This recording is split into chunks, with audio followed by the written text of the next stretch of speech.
Definitely. I think you don't have like a set goal of you want to beat this team by X number of points, but I think anytime you can go out and we talk about imposing your will on somebody, and you can show that and just establish a rhythm and establish pattern of dominance moving forward. It really helps an offense, and it helped us get in our rhythm, and especially be able to get some of the younger guys in and get them quality game reps as well. I think it was really helpful. How did you guys get a sense early, especially from the offensive line, being able to handle Hawaii's defensive line? Did you guys get a sense of that, pretty early? I think you get a sense, pretty early in the game, what guys on their defensive line like, and I mean a lot of that too is just watching film. You pick up on their tendencies and their stunts and their games and stuff like that. But you're able to develop relatively early in the game how what kind of moves the guy across me is going to bring. So that's definitely helpful for the rest of the game. I think Coach Harbaugh said that Eric Magnuson graded out highest. How'd you grade out? I'm not sure. We'll get to the meetings after this. Gotcha. Well, assess what you think you did well personally. I think I had some good aspects of the game, but definitely a lot to improve on still, and that's something I look forward to doing for next week. How old were you when you started playing football, and were you a big kid? Have you always been big, and line is the only place you played? I started playing football when I was my freshman year of high school, so I was probably 14. Okay. And I was pretty big. I was probably 6'3", 260 then. So I was pretty big. What other sports did you play in high school? I played basketball and played lacrosse my freshman year, but I played baseball a lot growing up.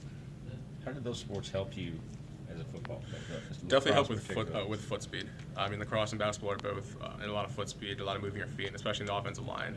A lot of it translates over, which is foot quickness and foot speed. Does Owenu make you feel small? I got a couple inches on him, so, but he's big and he's strong. So I mean, that was something we noticed right off the bat with camp was, we'll go against them in just some of the individual periods, and we were like, Mike's a little, he's a big boy and he's got some big hands. So that's something we noticed right off the bat.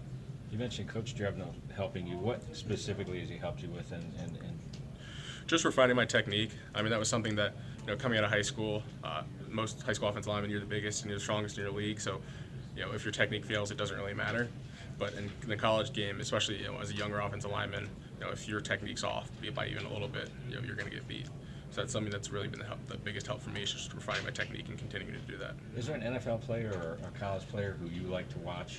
Watch a lot of Joe Staley from the 49ers. Okay. Just because that's another guy who Coach Drevno has coached. And, is that why you watch a lot of Joe Staley? Or? I mean, we watch a lot of the 49ers just because it's guys he's coaching guys that we know and are able to interact with some.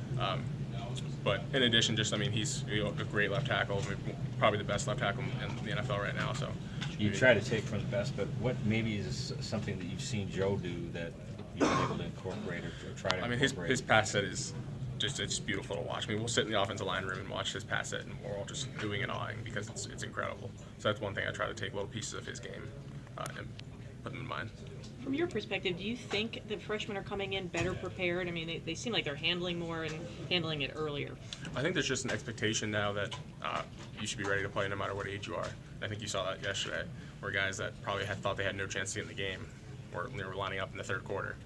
So I think obviously I wasn't here for Coach Hochstaff, so I can't comment on that, but I know from my experience there's an expectation that you should be ready to play and prepare like you're ready to play no matter what. But do you think they're better prepared from playing maybe all those summer different camps, going to all the camps?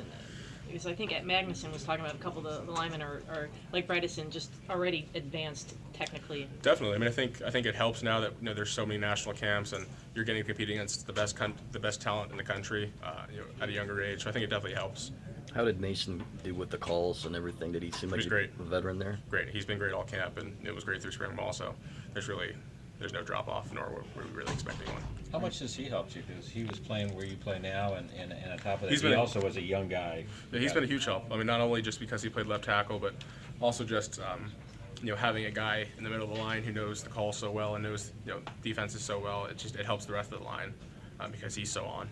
Didn't seem like the interception shaked Wilton's confidence at all. Talk about how he responded. Not at all. I mean, I think there was something that he said a quote somewhere that he came off and he and Coach Harbaugh were kind of laughing about it or something along those lines. But he didn't seem shaken, and we weren't really shaken at all as an offense.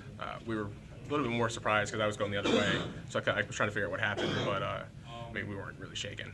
The guy we saw for the rest of the game, is that the guy you've seen in full entire camp? Yes.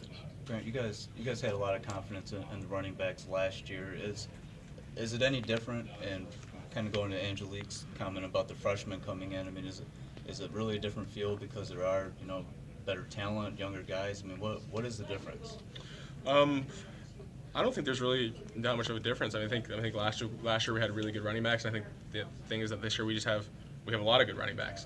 I think that we have a lot more depth. Just adding Cron back healthy, and then Chris and the Kingston.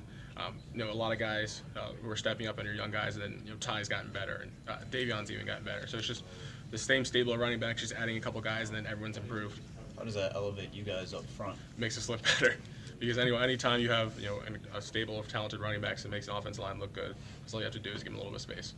Great. Did you think that since you had been the left tackle through the spring and you were the next sixth guy last year, that you were going to come into this fall and kind of it was your job to lose, or was kind of? I didn't really look at it that it was my job to lose. I mean, I think obviously, playing through spring and I had some experience, but because I played as a freshman last year, I knew that Coach Trevno and Coach Harbaugh were going to roll the balls out and see who the best was. So I didn't have the attitude that I had the spot locked down, and I was really just excited to come out and compete for the opportunity. And I think that I definitely got pushed, and I'm going to continue to be pushed. When did you notice kind of that this wasn't just going to